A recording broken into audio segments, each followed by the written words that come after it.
चाहिए कि जो उनके अचीवमेंट्स रहे, कैसे देखते हैं आप?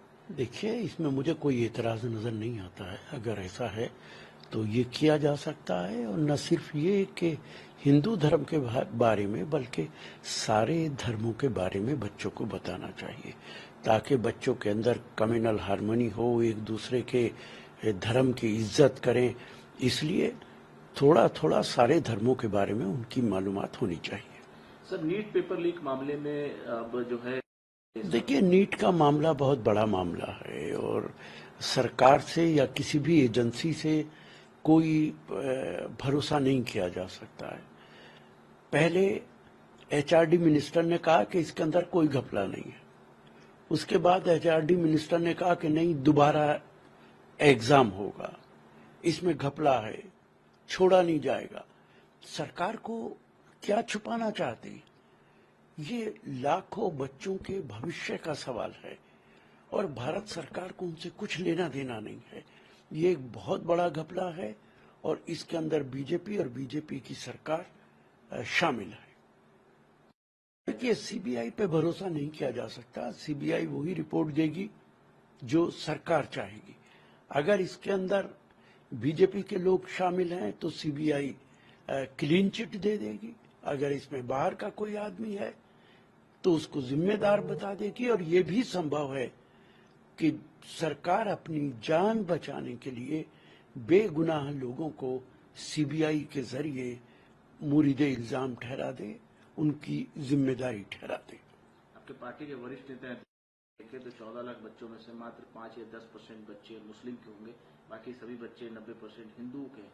तो जो लोग हिंदुओं के ठेकेदार बनते हैं वो खुद हिंदुओं के साथ नाइंसाफी करते हैं। देखिए, मेरे नजदीक ये हिंदू मुस्लिम मसला नहीं है, लेकिन ये भारत सरकार ना हिंदुओं की है ना मुसलमानों की है।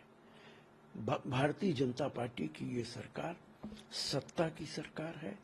जिस तरीके से सरकार मिले वो सब कुछ वो करने के लिए तैयार है। आज कोई राम मंदिर का नाम नहीं ले रहा, कोई राम का नाम नहीं ले रहा। सत्ता आ गई, सब चीज भूल गए। दिल्ली जल संकट, देखिए, मेरा मानना है इसके लिए दिल्ली सरकार, भारत सरकार दोनों जिम्मेदार है। और जहां तक उनका धरने पे बैठने का ताल्लुक है, ये तो बिल्कुल ऐसा है कि बीमार पड़ा है और डॉक्टर धरने पे बैठ गया। धरने पे बैठने से क्या होगा आपका? आप भारत सरकार से बात कीजिए, जो समस्या उसका समाधान कीजिए। मुझे ऐसा लगता है दिल्ली की जनता से न भारत सरकार का कुछ लेना देना है, न दिल्ली सरकार का। दोनों के दोनों अपनी अपनी राजनीति कर रहे हैं। सर, कनाडा संसद में देखिए, विरोध करने से कोई फर्क नहीं पड़ेगा। भारत सरकार को चाहिए कि वहां की सरकार से बात करे। कनाडा के प्रधानमंत्री जब हमारे देश आए थे तो उनको ठीक तरीके से इज्जत भी नहीं दी गई थी। तो ये तो हमारी फॉरेन पॉलिसी की कमी है। अगर कनाडा के साथ हमारे बहुत अच्छे रिश्ते हों तो हम इस समस्या का समाधान कर सकते हैं, लेकिन हमारी फॉरेन पॉलिसी ऐसे लोगों के हाथों का खिलौना बनी हुई है कि जिनको ये नहीं मालूम कि विदेश के साथ अच्छे रिश्ते रखने का क्या मतलब है। सिर्फ प्रधानमंत्री घूमने चले जाएं, हेड ऑफ द स्टेट से जाके मिल लें और फिर शोर मचाना शुरू कर दें कि डंका बच रहा है और मोदी साहब की जिंदाबाद हो रही है। न तो हमारे रिश्ते अच्छे हैं, दुनिया के सारे अखबारात हमारे खिलाफ लिखते हैं, और खास तौर से कनाडा के साथ तो हमारे रिश्ते बहुत अच्छे नहीं।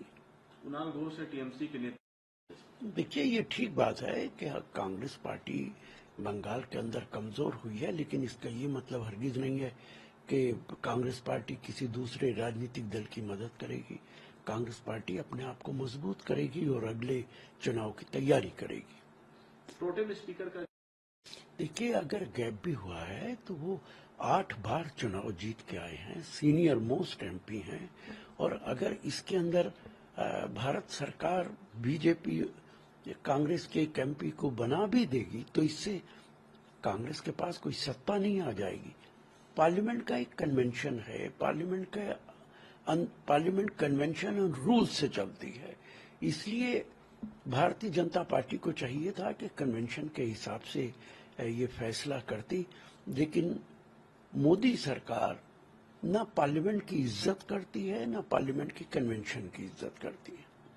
कर्नाटका में सर हंगामा क्यों भारत सरकार और बीजेपी की सरकारें विदेशी कंपनियों को नहीं देती हैं? भारत सरकार भी देती है, दूसरी बहुत सारी स्टेट गवर्नमेंट्स हैं, वो कोशिश करती हैं कि बाहर से भी पैसा आए, बाहर की कंपनीज को काम भी दिया जाए। ये अकेली एक सरकार नहीं है जो इस तरीके के काम कर रही है। शरद पवार साहब कह रहे हैं कि महाराष्ट्र में, देखिए मेरे ख्याल से ये मसला मीडिया का मसला नहीं है, ये तो तीनों पार्टीज को बैठ के तय करना पड़ेगा कौन कितनी सीटें लड़ेगा और उसके बाद फैसला होगा।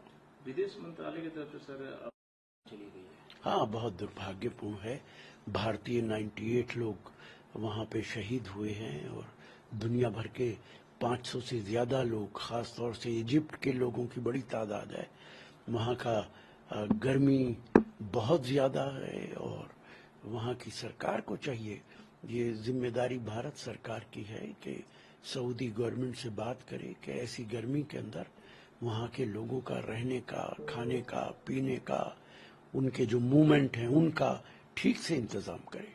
तमिलनाडु में सर जिस तरीके से देखिए बहुत दुर्भाग्यपूर्ण है ऐसी खबरें जब भारत के कोने कोने से आती हैं कि लोग इस तरीके की घरेलू बनाई हुई शराब से मर गए, तो ये दुर्भाग्यपूर्ण होता है। इसके लिए सरकार को सख्त कदम उठाने की जरूरत है।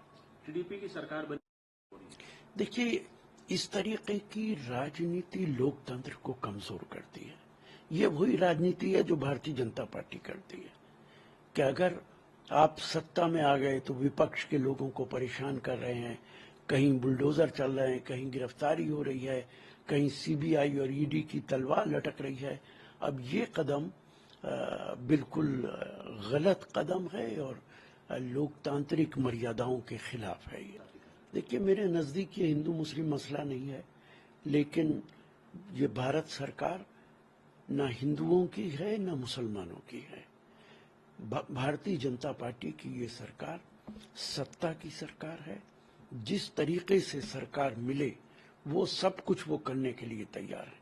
आज कोई राम मंदिर का नाम नहीं ले रहा, कोई राम का नाम नहीं ले रहा।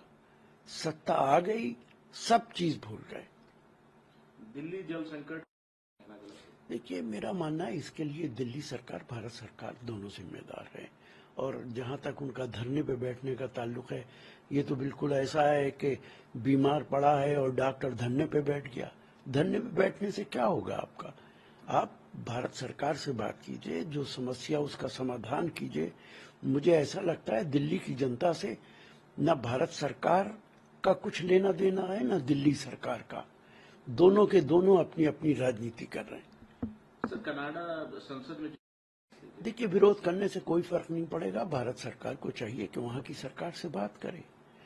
कनाडा के प्रधानमंत्री जब हमारे देश आए थे तो उनको ठीक तरीके से इज्जत भी नहीं दी गई थी। तो ये तो हमारी फॉरेन पॉलिसी की कमी है। अगर कनाडा के साथ हमारे बहुत अच्छे रिश्ते हों तो हम इस समस्या का समाधान कर सकते हैं, लेकिन हमारी फॉरेन पॉलिसी ऐसे लोगों के हाथों का खिलौना बनी हुई है कि जिनको ये नहीं मालूम कि विदेश के साथ अच्छे रिश्ते रखने का क्या मतलब है। सिर्फ प्रधानमंत्री घूमने चले जाएं, हेड ऑफ द स्टेट से जाके मिल लें और फिर शोर मचाना शुरू कर दें कि डंका बच रहा है और मोदी साहब की जिंदाबाद हो रही है। ना तो हमारे रिश्ते अच्छे हैं, दुनिया के सारे अखबार हमारे खिलाफ लिखते हैं और खास तौर से कनाडा के साथ तो हमारे रिश्ते बहुत अच्छे नहीं।